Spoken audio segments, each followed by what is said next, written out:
Olá, tudo bem?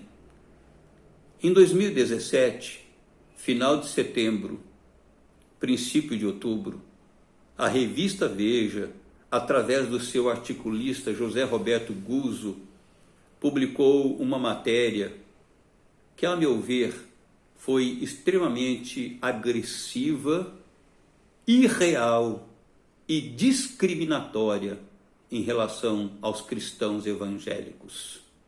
Essa matéria trazia por título Gente Incômoda, e o autor se mostrava extremamente irritado com a liberdade religiosa do Brasil. E a respeito dos evangélicos, ele os descrevia da seguinte forma, que são retrógrados, reacionários, repressores, fascistas e inimigos da democracia. Enquanto que nela mesma ele enaltecia os militantes da esquerda, dizendo que eles eram a elite cultural. A respeito desta matéria, entre tantas respostas, um determinado líder evangélico disse: é uma incitação ao ódio contra pessoas que são pacíficas e estão na vanguarda dos princípios e valores éticos desta nação.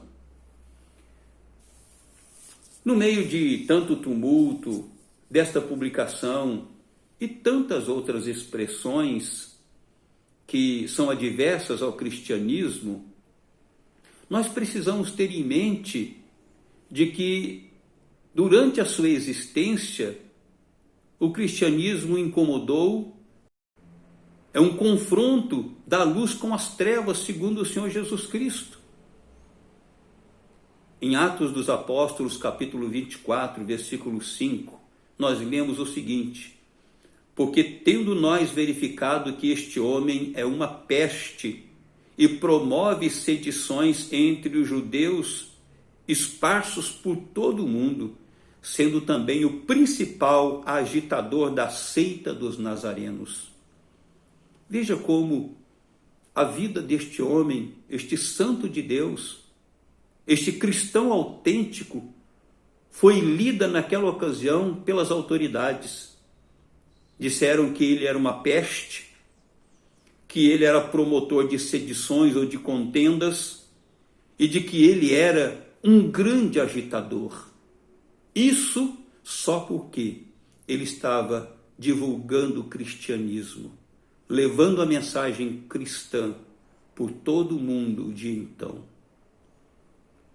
Nós precisamos ter em mente de que estas adversidades, estas críticas, discriminação e tudo mais, sempre estarão presentes contra o cristão autêntico ou o cristianismo autêntico.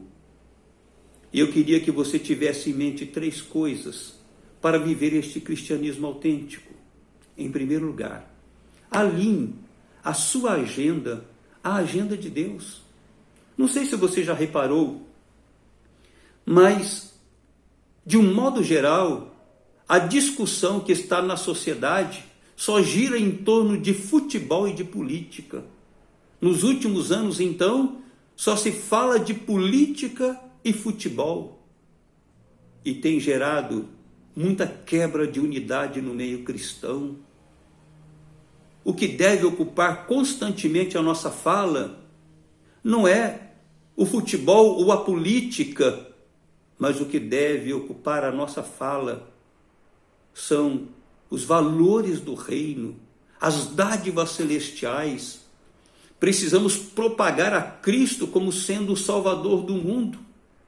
Portanto, acima das suas agendas, acima do seu querer, acima do que ele impulsiona o seu coração e gosto, ou partido político, esteja Jesus. Em segundo lugar, você nunca deve se retrair ou se intimidar. A pressão, a discriminação, o julgamento precipitado, isso sempre estará em pauta do mundo contra o cristianismo. Você será tido como retrógrado mesmo, como quadrado, como inculto, como tendo já passado em questão de valores. Não se intimide. Levante a sua cabeça.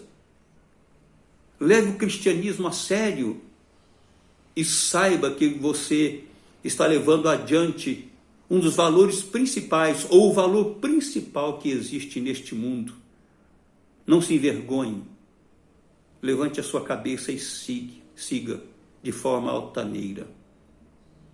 E em terceiro lugar, você precisa saber que sempre haverá oposição ao cristianismo.